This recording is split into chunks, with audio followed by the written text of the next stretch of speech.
Selamlar sevgili dostlar. Öncelikle hoş geldiniz efendim. Ben Tugay. Nasılsınız bakalım, iyi misiniz? Soulframe'in yeni bir rehber videosuna da hoş geldiniz diyorum. Bugün sizlere Dilenci Kral zırh setini nasıl elde edebilirsiniz? Bundan bahsetmeye çalışacağım sevgili dostlarım.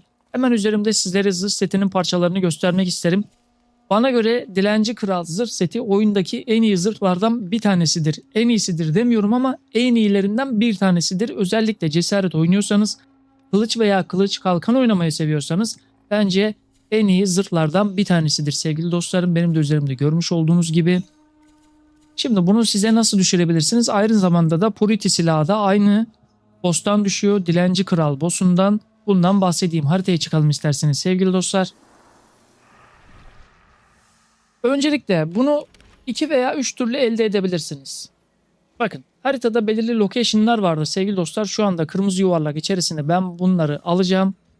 Bir tanesi sağ tarafta Yeni Riskçi. Diğer ise sevgili dostlar en sol tarafta Stroake diye okunuyor sanıyorum ki. Bu iki location'ı şu anda kırmızı alan içerisine alıyorum. Sadece buralardan elde edebilirsiniz parçalarını, yani fragment, blueprint dediğimiz olayı buralardan elde edebilirsiniz. Peki başka şekilde benim zamanım yok, Dilenci Kral zırh setini alabilir miyim derseniz onun da bir yöntemi var. Onu da isterseniz birazdan sizlere videonun sonuna doğru anlatayım sevgili dostlar. Öncelikle bölgeye gidelim. Belirli bölümleri de hızlandırabilirim. Haberiniz olsun. Evet sevgili dostlar, bölgeye geldik. Görmüş olduğunuz gibi bu bölgeye geldiğinizde ilk yapmanız gereken şey çanı bulmak. Farklı bosslar da önünüze bir anda çıkabilir. Bu şekilde köpek bossu veya ayı bossu çıkabilir.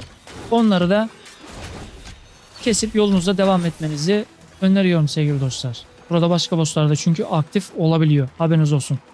Öncelikle çanı bulmanız gerekiyor ve bir kral koltuğu var. Onu bulmanız gerekiyor. Tam karşıda bakın. Görebildiniz mi bilmiyorum. Eğer boss oradaysa oturuyordur büyük bir ihtimalle.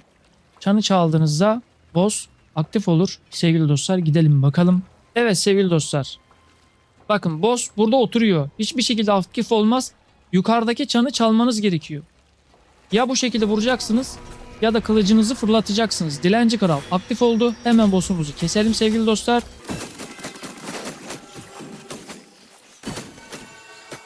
Şimdi yere mantarı açıldı. Mantarından kendi silahını da atabiliyor. Kendi silahı elimde bakın, Purity silahı. Bunun da drop'u Dilenci Kral'dan düşüyor. Haberiniz olsun. Bastık. Bakın vizyon alındı. 2-3 Dilenci Kral'ın ayak zırhı. Toplamda 9 defa kesmeniz gerekiyor.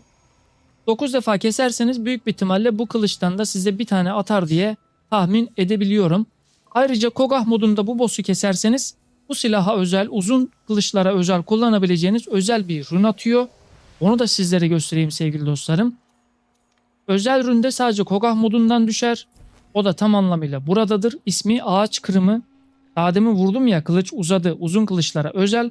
Bu da bu kılıcın özel rune'üdür. Kogah modunda aynı boss'u keserseniz dediğim gibi hard mod oluyor Kogah modu da. Bu rune'ü de elde edebilirsiniz sevgili dostlar. Gelelim başka bir yönteme. Benim zamanım yok kardeşim. Ben bu location'lara gidip 9 defa bu boss'u kesemem. Veya daha hızlı bir almanın yöntemi var mı? Evet. Şimdi ben kestim. Bir tane arkadaşım var. Arkadaşım beni davet etti. Onun dünyasına geçtim. Yine aynı boss'u kesip fragment alma yöntemi vardı.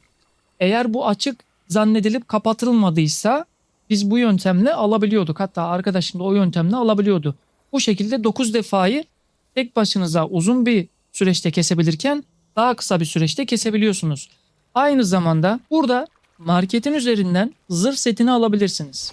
Burada komple satılıyor sevgili dostlar, haberiniz olsun. Dilenci Kral'ın zırhı bakın 245 ark para birimine bunu alabilirsiniz. Ark para birimi nedir? Ark para birimi oyunda gerçek parayla alıp kullanabileceğiniz para birimidir. Ama buradan Dilenci Kral'ın zırhını bastınız, 245 arka aldınız sevgili dostlar. Bunu craft sistemi üzerinden üretemezsiniz. Sadece üzerinize giyebilirsiniz. Eğer buradan materyalleri toplayıp ben Dilenci Kral'ın zırhını üretmek istiyorum kardeşim diyorsanız location'lara gidip 9 kere boss'u kesmeniz gerekiyor sevgili dostlar. Burayı tekrar edeyim. Eğer Dilenci Kral'ın zırhını üretmek istiyorsanız buradan sevgili dostlar, yani parçalarını toplayıp buraya getirmek istiyorsanız kesinlikle boss'u 9 defa kesmeniz gerekiyor. Haberiniz olsun sevgili dostlar. Yoksa marketten alırsanız buradan kesinlikle bu şekilde üretim yapamazsınız. Haberiniz olsun. Bir de sevgili dostlar şu konuya açıklık getireyim. boss kaç saatte bir çıkıyor veya ne kadar sürede bir kesebilirim? Normalde şu anda benim bildiğim herhangi bir boss'u kestikten yarım saat sonra gelirseniz o boss'u tekrar kesebiliyorsunuz. Ama bazı boss'lar aynı bölgede bazı boss'lar da çıktığı için boss'un çıkmasını engelleyebiliyor. 22 saatte bir veya bir günde bir de spawn olabiliyor. Bununla da ilgili bilginiz olsun. Bazı kişilerde de bug'a giriyor. 2 güne bir, 3 güne bir çıkabiliyor. Ama normali yarım saatte bir veya günde bir tane mutlaka kesebiliyor olmanız lazım. Gün içerisinde hiç bir tane bile kesemiyorsanız bununla ilgili kesinlikle bir destek ile iletişime geçmeniz lazım. Yani 2 gün, 3 gün boyunca oyuna girdim. Ben Dilenci Kralı hiç kesemedim diyorsanız mutlaka bir bug oluşmuştur. Ama şöyle de bir konu olabiliyor. Şununla da ilgili bilgi vereyim. Yeni Vizçi'de yerin altında da bir yer var. Orada da Dilenci Kral spawn olabiliyor sevgili dostlar. Onunla da ilgili bir görüntü buraya koyabilirsem koyacağım.